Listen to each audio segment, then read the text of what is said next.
Now, I'm really excited to introduce our next speaker. Rhys Tirado is a non-binary Afro-Latina with a constant craving for learning. After teaching themselves a little bit of Python and then completing a coding boot camp, they now work as a junior full stack developer right here with us at PowerToFly.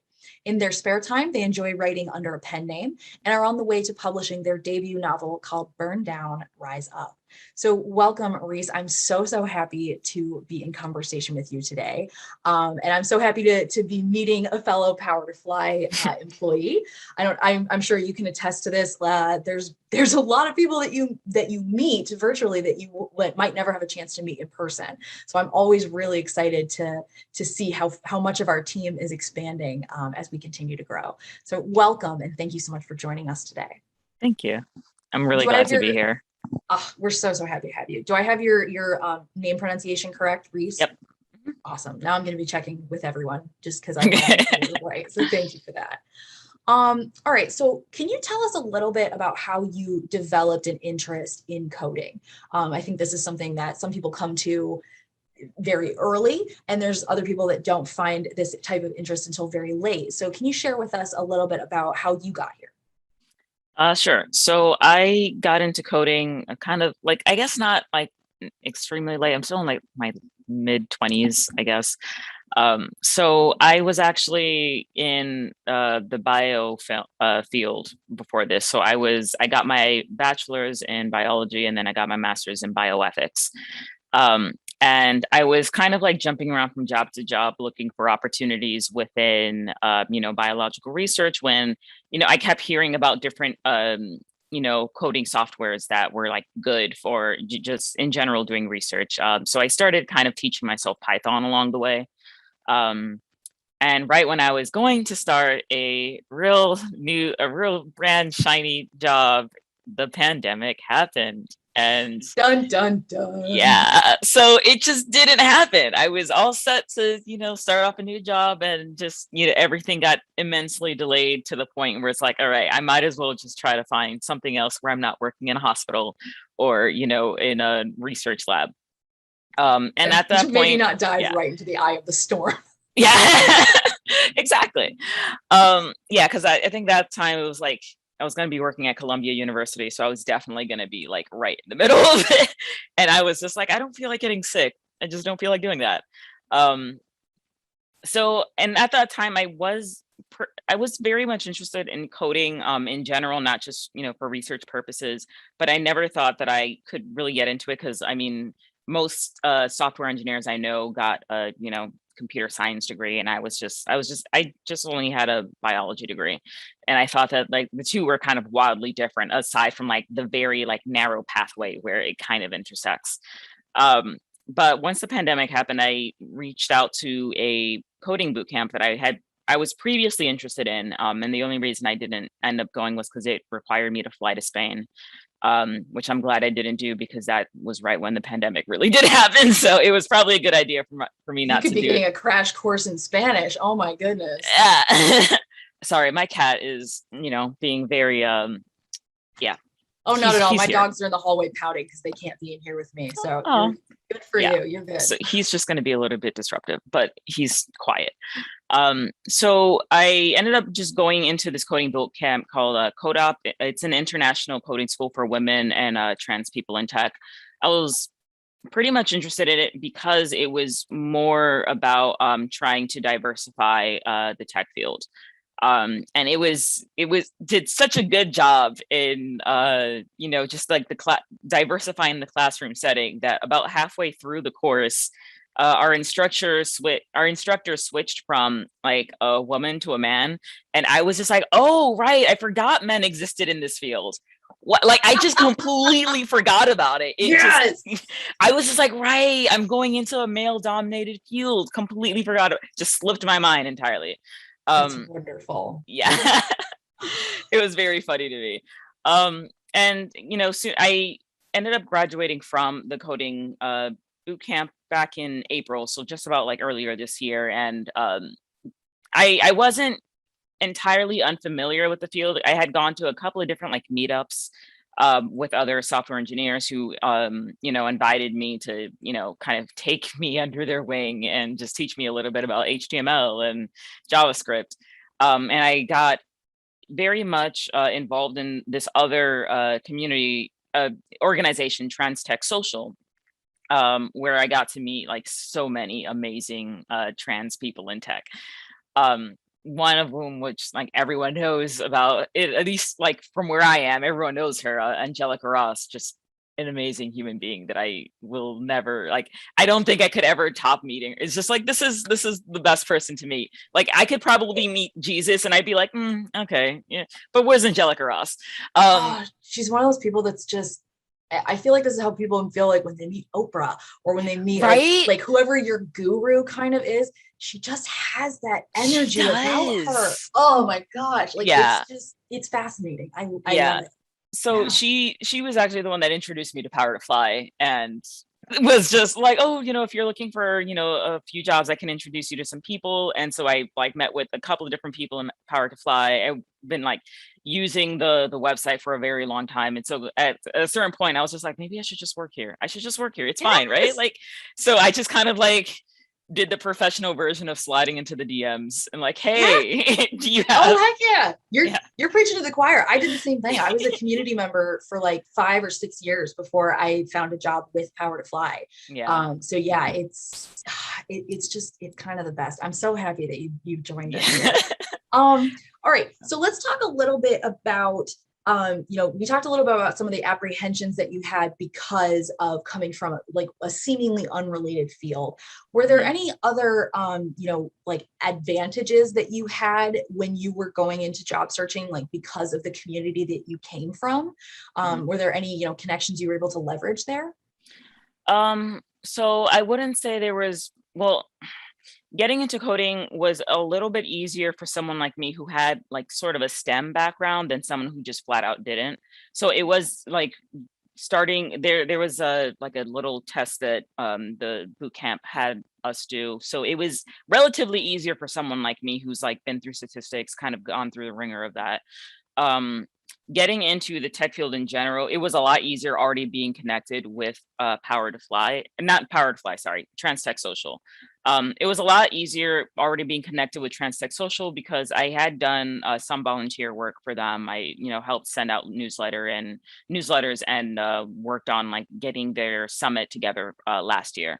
So I did get to meet like a lot of different people and just kind of like, hey, remember me? I'm from this place and I'm like trying to wiggle my way into tech industry. You want to help me out?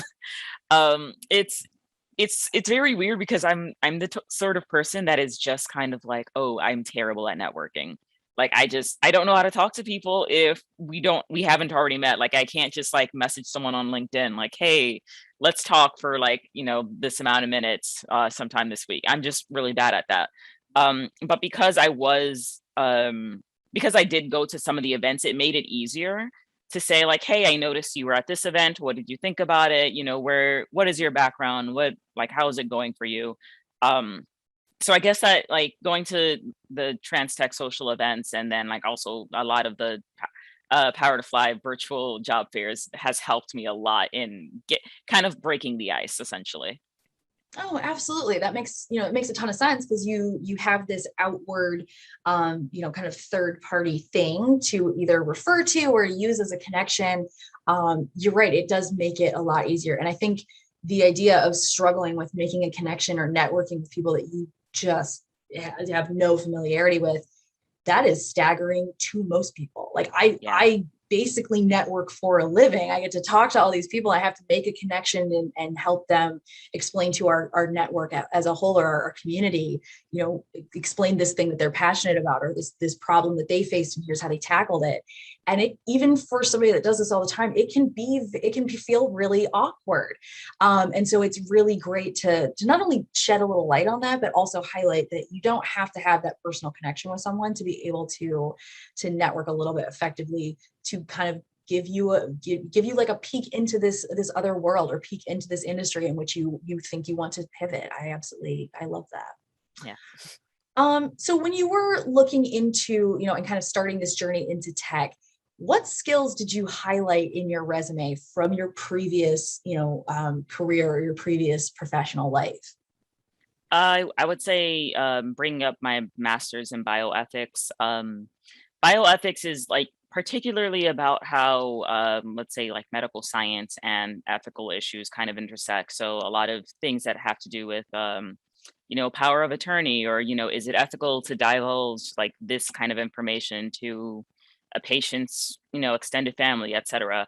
I because it's definitely like different going from like, okay, medical ethics to technical ethics, but there's still a lot of like the same core principles in making sure, like, one, you just do no harm, and two, understand that um every choice you make in the field can have some sort of backlash, and how do you mitigate that as best as possible while making sure you do more good than you do harm. So I was able to really kind of like refer back to my ethical studies, and just being like, hey, so I've noticed that, and especially a lot of these days there's a lot of ethical issues that's been happening, like, and a lot, most of the time it's definitely unintended. So I think like the worst ethical issues tend to be a little bit unintended.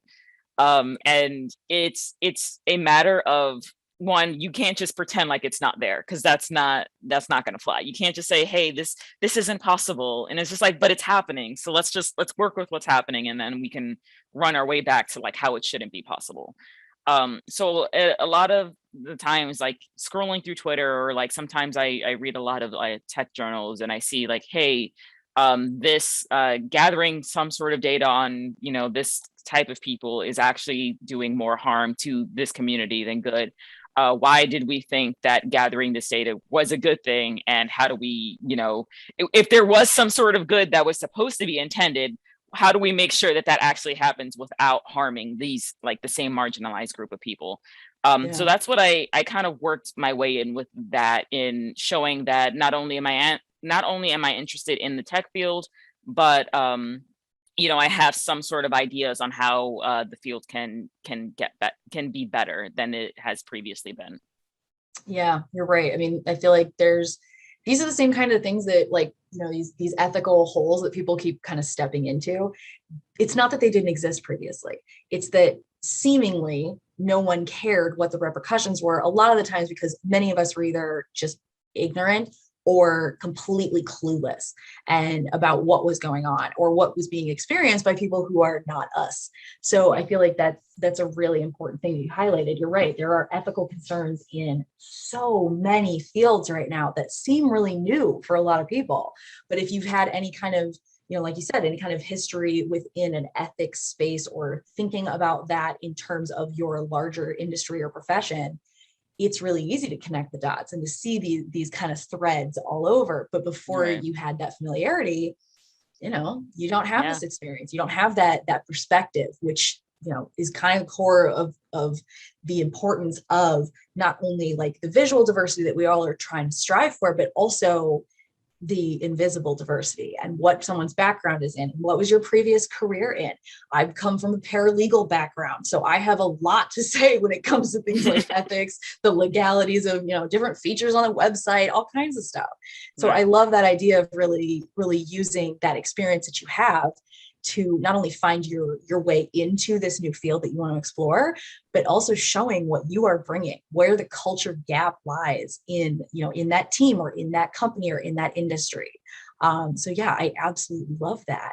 I'm keeping an eye on the chat here. So if anybody has any questions they would like to ask of Rhys, please feel free to add them to the group chat so I can raise them. Let's talk a little bit, while we're waiting to see if any questions come in, let's talk a little bit about the people in our audience who might be looking to start this career in tech. What would your advice be to them?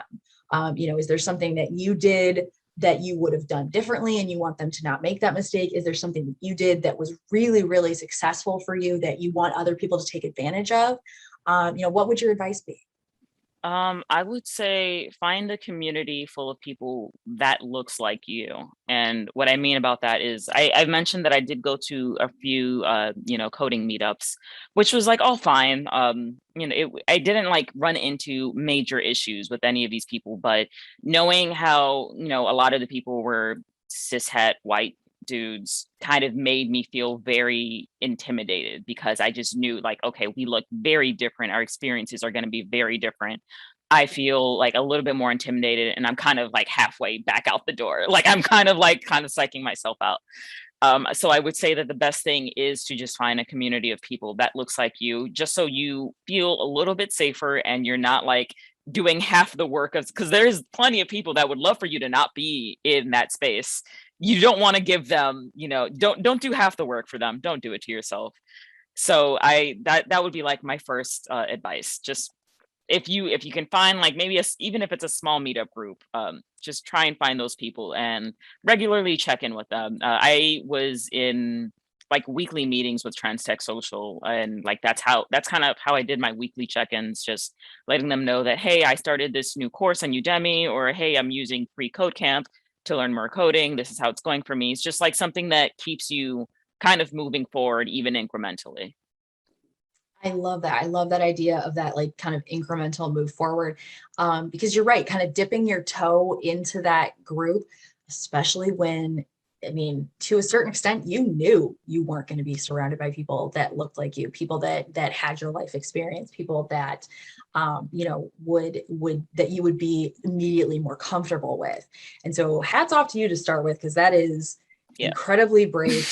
It takes a lot, it takes a lot of gumption. And especially like, I mean, I've been in that somewhat in a very much, very smaller version of that. And I turned tail and ran because I took one step in that room and I was like, you can read the energy. You can walk in and just be like, okay, everyone here is going to give me a hard time. I don't yeah, need this. I'm going to go get there's a some bad sundae. juju And here. yeah, Yes. Well, and I'm sure that you are, like a lot of people, very used to having to sit in these rooms when you don't want to be there, and you can tell they don't want you to be there, and everything is awful. And so then it's a completely different feeling when you're trying to put yourself somewhere, because it's somewhere you do want to be, and yeah. yet you feel like you're not accepted, and that's horrible, and it's so detrimental to yourself.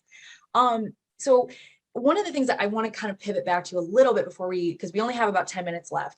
I Yep. want to talk a little bit more about ethics in tech, because we touched on this before and I'm really excited about it, but I didn't want to jump the gun and like kind of move us all in there. So obviously you are very passionate about it. I also am very interested in this subject. Why do you think it is important to really think about ethics when it comes to tech spaces?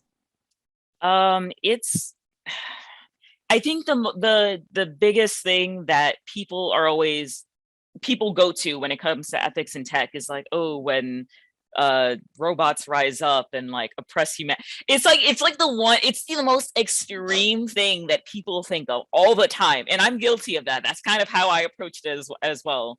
I say um please and thank you to my Alexa every time, because and my husband thinks I'm nuts, and I'm just like, no, but you don't know. Maybe. yeah, like this, when they rise up and oppress us, you want them to know that you're on theirs. And it's like, okay, like if we let's I think the important thing is like, all right, let's like try and divorce ourselves from like the absolute sci-fi, situation that is, and think more about oh God, what's this one? Okay, I'm gonna tell you guys this documentary that I absolutely love because it kind of walks you like step by step of like how detrimental certain things are. It's called The Social Dilemma. Yeah, it's called The Social Dilemma. You can find it on Ooh. Netflix, and it has to do more. It talks a little bit more about Facebook and how Facebook has kind of had its hand in a lot of democratic elections or lack thereof in other countries, and how we get like, you think like, oh, this is just a space where you can meet up with friends and you can talk about things that you like. How did we get all the way to, how do we jump the gun into like, democratic unrest in other countries? And it breaks it down for you step by step, because people often think like, oh, it's just going to go immediately into the worst direction, but oftentimes there are these little steps that bring you forward. So the reason why ethics is important for like in tech is so that you don't take those tiny steps. The way you don't get into like, destroying entire elections in other countries is by making sure that your data is not being mined by these corporations who you don't know like what their intentions are. Like they can say that they have your best intent. You don't know that. It's all like with most businesses, it's all about just raising stock prices or whatever. It's all about the money for them. And that will go, you can do just about anything to get as much money as possible. And most of those things that you can do is not legal, is either not legal or just not ethical. So it's definitely very important that we have more of an ethical mindset so that we don't take these little steps that will, maybe these steps won't lead to humanity being oppressed by robotic machinery, but it will lead us to destroying each other if we don't keep in mind that people should be taken care of first and foremost.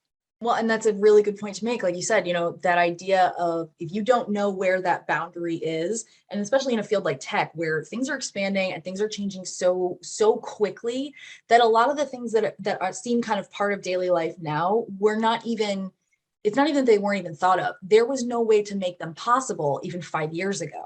So you're in this field where everything is so rapidly expanding that there's no rules, there's no boundaries, because you can't set boundaries in something that's moving. It's like, trying to put up a fence in the middle of the Pacific Ocean. It's not going to work. But you're right. If you don't have some idea of like, hey, this bucket over here is the things that we definitely don't want to encounter. So like, let's think about some of those to start with. And then that way you can kind of gauge how close or far you are from them. Because if you're not, it's real easy to just, kind of death by 1,000 cuts and not realize until you're way in over your head.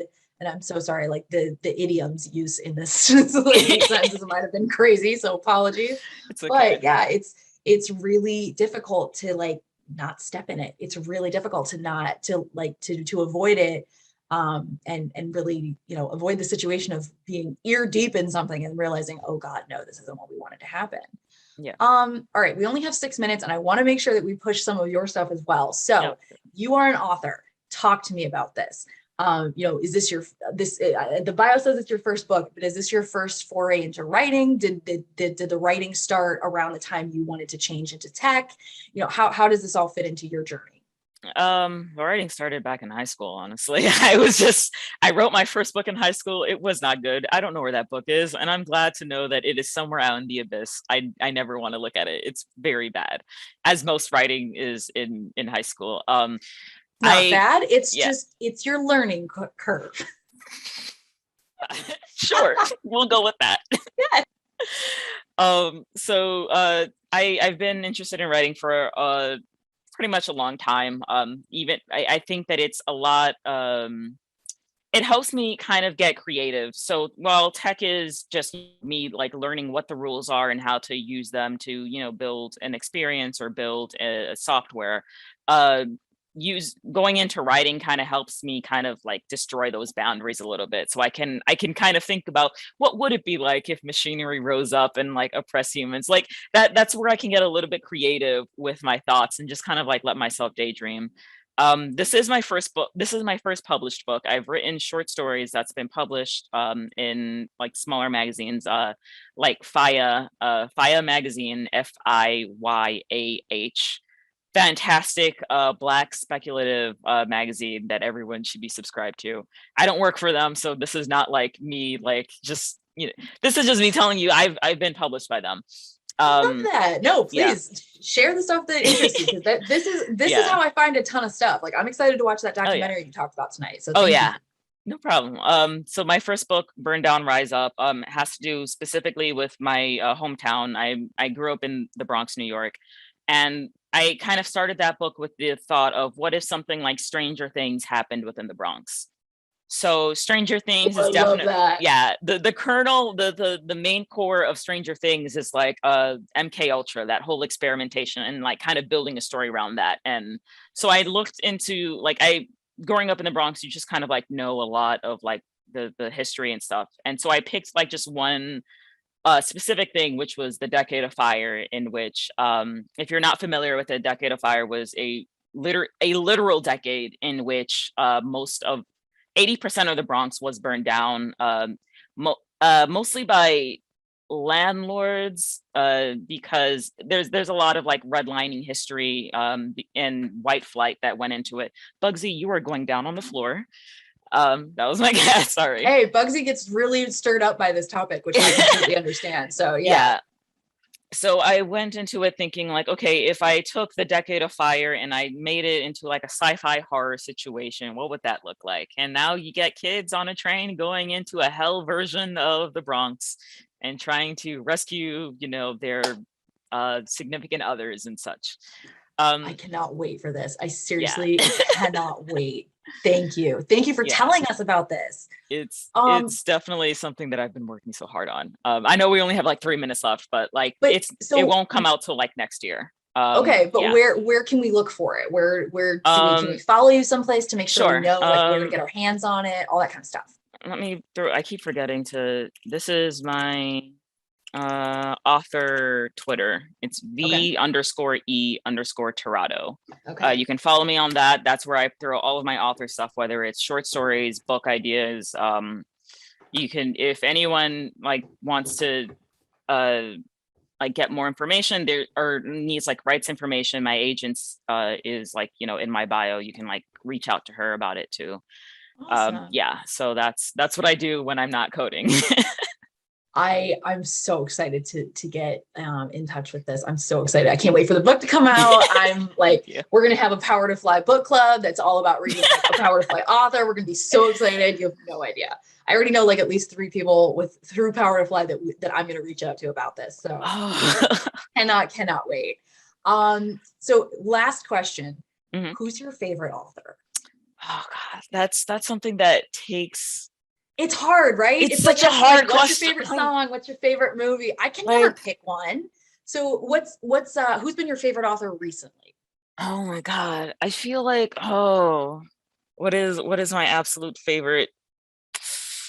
It's easier for me to pick a favorite book than it is a favorite author, because favorite author is just like all these. So if I say favorite author, it's definitely like Octavia Butler, because I've been reading Parable of the Talents and Parable of the Sower, and they have blown my mind in ways that like I'm just like, maybe it's not a good idea for me to read this during a pandemic, because it's like she's psychic. Like why do you know all this? Like who told you all this? Favorite book though is definitely The Rest of Us Just Live Here by Patrick Hess, and it's a very fun like satire about, how it like in a lot of these huge novels, it's like, oh, we're the chosen ones and we have to save reality from whatever. The Rest of Us is Just Live Here is literally about the side characters in any of those stories. They're just like, oh, there goes the chosen ones again. Just my gosh. Hopefully they don't burn down the school before we have prom. We haven't had a prom in like 5 years because of them. Oh my God. Hilarious. It's spot on. Love it. That reminds me of that. There was a cartoon, like a cartoon account on like Instagram or something, and it was like tales of a back character or something. It was mostly like with like Harry Potter characters of somebody like watching them all run down the hallway wreaking havoc, and they're just like, they're not even gonna have to take the test, are they? The rest of us do. It's the 4th year in a row we haven't had finals, and I'm not gonna be able to get an internship. And oh my God, it was so funny. It's so good. Yeah. I love that idea of being explored in like a literary format. So thank you for those suggestions. No problem. We are at the end of time, but I just want to say huge thank you. It was wonderful to get to meet you today and get to know you a little bit more. And thank you so much for sharing your journey with our community. It's wonderful. Thank you so much. Thank you for having me. Okay. Bye, everyone. Happy to have you.